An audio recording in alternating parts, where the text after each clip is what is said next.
করেছে তাদেরকে আইনানুগ বিচারের মাধ্যমে শীঘ্রই উপযুক্ত শাস্তি দেওয়া হবে।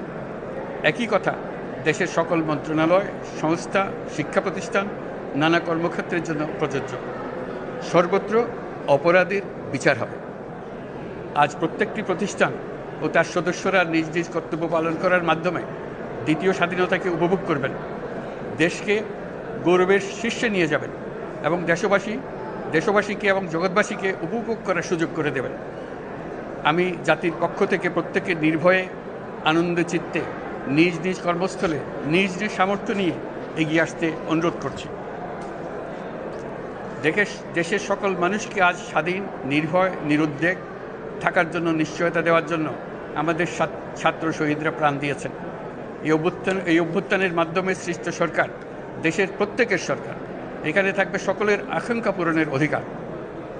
অরাজকতার বিষবাষ্প এখন যেই ছড়াবে, বিজয়ী ছাত্র জনতা সহ মুক্ত মানুষের আইনশৃঙ্খলা বাহিনীর পূর্ণ শক্তি তাকে ব্যর্থ করে দেবে। নিষ্ঠুর স্বৈরাচারী সরকার দূর হয়ে গেছে।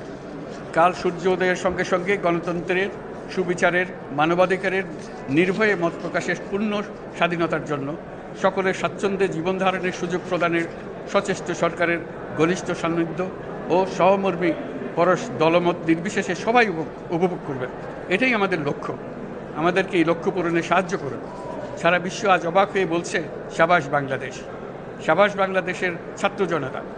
আমরা এই অর্জনটাকে আর অনেক দূর নিয়ে যেতে চাই। আমাদের ছাত্র জনতার জন্য কিছুই অসম্ভব নয়। আমাদের তরুণরা অসম্ভবকে সম্ভব করতে পারে, তারা সেজন্য প্রতিজ্ঞাবদ্ধ। যদি আমরা ঐক্যবদ্ধ থাকি, ধ্বংসাত্মক কর্মকাণ্ড থেকে দূরে থাকি, সবার জন্য মুক্ত পরিবেশ সৃষ্টি করতে পারি, আমাদের বিজয় অবশ্যই হবে। মহান আল্লাহ আমাদের সহায় হন।